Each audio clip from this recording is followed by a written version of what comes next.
Hello guys. तो आज मैं आप सभी को एक एनिमे सीरीज एक्सप्लेन करने जा रही हूँ और इस वेब सीरीज की कुल 16 एपिसोड्स है। उनमें से मैं अब आपको एपिसोड नंबर 1 एक्सप्लेन करने जा रही हूँ गाइस। इसकी स्टोरी बहुत ज़्यादा अच्छी है क्योंकि यहाँ पर आपको एक अच्छे से स्टोरी और हॉरर मिस्ट्रीज एक्शन सीन्स दिखाए जाएंगे। तो एपिसोड 1 के स्टार्ट में हम रैचल नाम की एक लड़की को देखते हैं जिससे कि एक डॉक्टर एक इंसिडेंट के बारे में पूछताछ कर रहा होता है और उससे पूछता है कि आखिर तुम्हारे साथ उस दिन क्या हुआ था। सीन शिफ्ट होता है और हम यहाँ पर अब रैचल को देखते हैं जो कि ये रियलाइज करती है कि उसके सिवा उस हॉस्पिटल में कोई भी नहीं है। लेकिन जब वो अपने घर लौट ही रही होती है तभी वो ये रियलाइज करती है कि वो जिस हॉस्पिटल में आई थी वो ये हॉस्पिटल है ही नहीं और इस हॉस्पिटल में काफी ज्यादा सीसीटीवी कैमरास भी लगे हुए हैं। जब वो थोड़ा आगे जाती है तो उसे एक दीवार में एक मैसेज लिखा हुआ मिलता है जिसमें लिखा होता है कि आखिर वो कौन है और वो कहाँ से आई है। क्या वो आगे जाके एंजल बनेगी या फिर एक सैक्रिफाइसर। और ये जानने के लिए उसे पहले कमरे के अंदर जाना होगा। रेचल जैसी दरवाजा खोल के अंदर पड़ती है तो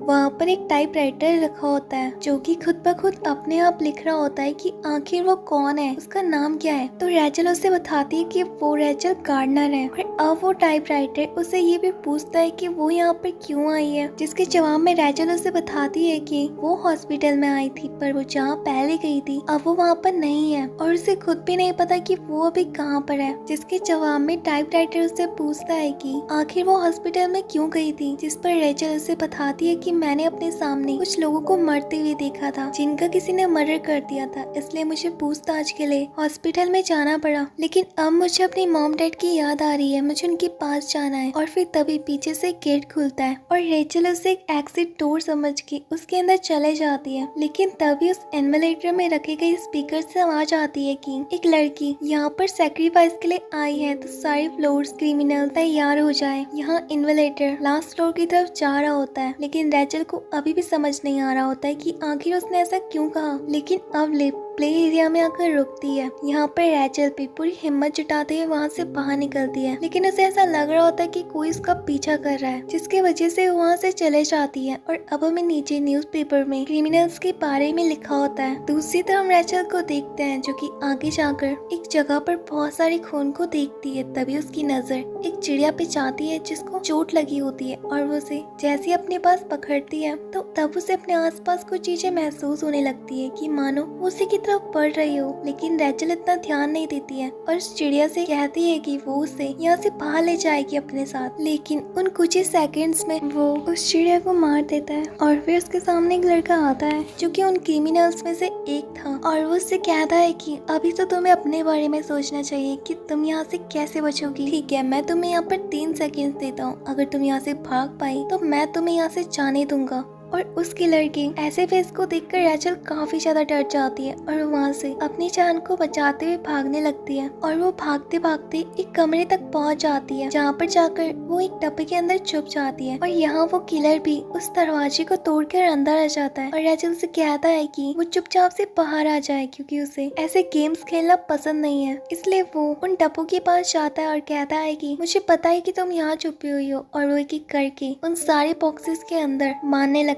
है। और लास्ट में जब वो रैचल के बॉक्स के सामने आता है और वहाँ पर तोड़ने की कोशिश करता है तो हम देखते हैं कि रैचल बच जाती है। और यहाँ पर कुछ देर की खामोशी के बाद हम देखते हैं कि वो किलर वहाँ से ये कहते हुए निकल जाता है कि शायद वो यहाँ पर नहीं है। और अब हम रैचल को देखते हैं जो कि उस किलर को जाता देख वहाँ से बाहर निकल जाती है। लेकिन जब वो वापस लौट ही रही होती है तो उसकी नजर उसी चिड़िया पे पड़ती है जिसका एक पंख टूट चुका था। और अब रैचल उसके पास आती है और उससे कहती है कि वो उसे पहले जैसा ही बना देगी। और फिर वो अपनी जेब से सुई धागा निकाल कर उसे सील देती है और अब वो वहाँ से चले जाती है। आगे जाकर वो बहुत ज्यादा थक जाती है। लेकिन तभी हम देखते हैं कि वो किलर सीधा उसकी तरफ अपने वेपन से अटैक करता है लेकिन रैचल बच जाती है और वहाँ से जैसे कैसे करके भागने लगती है। दूसरी तरफ हम उस किलर को भी देखते हैं जो कि उसी का पीछा कर रहा होता है। उसको आता देख रैचल सीधा लिफ्ट के अंदर चले जाती है और बड़ी मुश्किल से वो लिफ्ट भी किलर के अंदर आने से पहले ही बंद हो जाती है। दूसरी तरफ अब रैचल सीधा सेकंड फ्लोर में उतरती है जहाँ पर एक पुराना हॉस्पिटल था और उस सुनसान हॉस्पिटल में भी उसे कुछ अजीब सा लग रहा था, इसलिए वहाँ से भागने लगती है।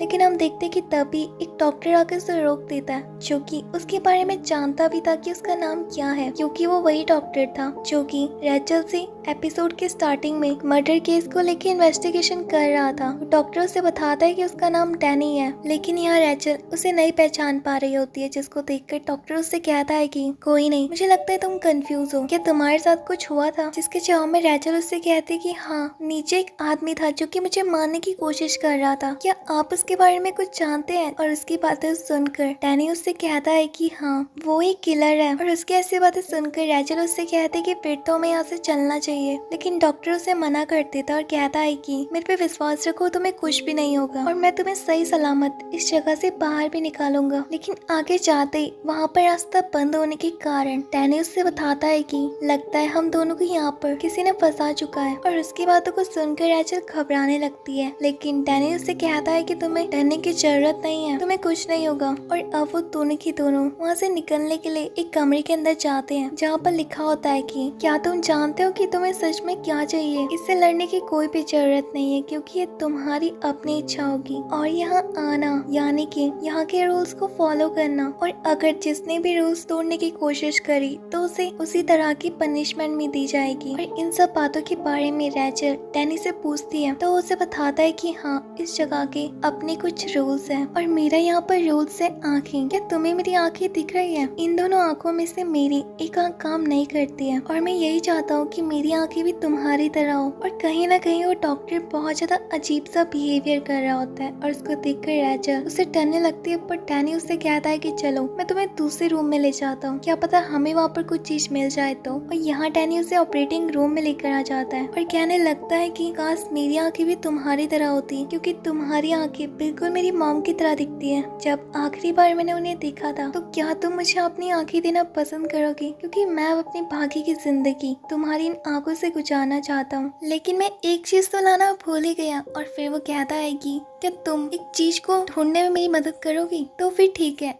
मैं ये वाले कमरे में दिखता हूँ, तुम दूसरे वाले कमरे में जाकर चेक करो। रेचल उससे पूछ पाती कि आखिर वो ऐसा क्यों करना चाहता है। उससे पहले ही डैनी उसे कह देता है कि वो जल्दी से उस चीज को मिलने ढूंढ के लेकर आए। और अब यहाँ रेचल जब उस कमरे में जाती है तो उसकी नजर उस कमरे में रखे गए कंटेनर्स के अंदर आंखों पे जाती है और उन सारी चीजों को देखकर वो और भी ज्यादा डर जाती है। लेकिन वो वहाँ से जा पाती उससे पहले ही डैनी आकर उसे रोक देता है और कहता है कि क्या तुम मुझे अभी भी नहीं पहचान पाई कि मैं कौन हूँ? जिस पर रेचल कहती है कि नहीं, मैं तुमसे आज से पहले कभी नहीं मिली हूँ। तो डैनी उसे बताता है कि छोड़ो ये सब कुछ, लगता है तुमने मिलने एक परफेक्ट आई ढूंढी ली। और अब रेचल उसे वो कंटेनर देने ये वाली होती है, लेकिन तभी डैनी उससे कहता है कि वो अभी कुछ काम करने जा रहा है और अगर रेचल यहाँ से भागने की कोशिश करेगी तो डैनी को बिल्कुल भी अच्छा नहीं लगेगा। इसलिए वो रेचल को वहाँ पर वार्निंग देते हुए चले जाता है कि वो वहाँ से बाहर ना जाए। और अब दूसरी तरफ हम रेचल को देखते हैं, जो कि अपने मन के अंदर सोच रही होती है कि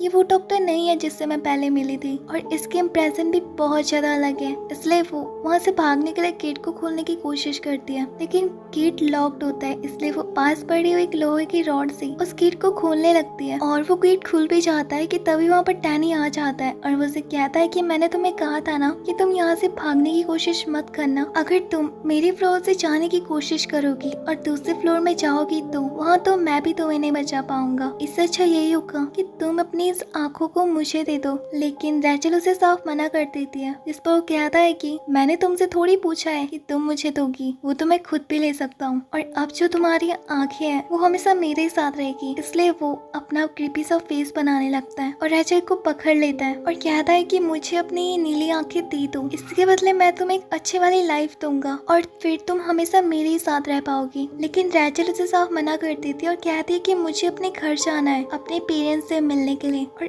उसकी ऐसी बातें सुनकर डैनी उससे कहता है कि तुम अपने पेरेंट्स से नहीं मिल सकती हो क्योंकि वो मर चुके हैं, लेकिन अगर तुम उनसे सच में मिलना चाहती हो तो मैं तुम्हारी ये ख्वाहिश पे पूरी कर सकता हूँ, तुम्हें उनके साथ हेल में भेजकर। और अपने पेरेंट्स की बातों को सुनकर रेचल अंदर से पूरी टूट जाती है और फिर वो वहीं पर ही बेहोश हो जाती है। यहाँ दूसरी तरफ डैनी खुश हो रहा होता है कि उसके पास एक अच्छी वाली आइस आने वाली है जिसकी वो हमेशा से इंतजार कर रहा था। लेकिन तभी हम देखते हैं कि कोई डैनी को आकर मार देता है और वो कोई नहीं बल्कि वही किलर होता है जो कि रैचल को फर्स्ट फ्लोर में मिला था। और अब वो किलर उसे देखकर हंसने लग जाता है और कहता है कि तुम बहुत ज्यादा बेकार हंसते हो, इसलिए मैंने तुम्हें मार डाला। और अब वो रैचल के पास आता है और उसे कहता है कि मैं तुम्हें पूरी जगह ढूंढ रहा था लेकिन तुम यहाँ पर हो। और वो उसे कहता है कि वो जल्दी से यहाँ से भाग जाए। और फिर वो जैसे उसे मारने वाला होता है वो रुक जाता है क्योंकि उसकी ऐसी बातों पर रैचल कोई भी रिएक्ट नहीं कर रही होती। और वो कहता है कि इतना टेरिबल सा फेस भी मत ही बनाओ, क्या तुम्हें मरना नहीं है? अगर तुमने मुझे कोई भी इम्प्रेशन नहीं दिया तो मुझे ऐसे लोगों को मारना बिल्कुल भी पसंद नहीं है, खास करके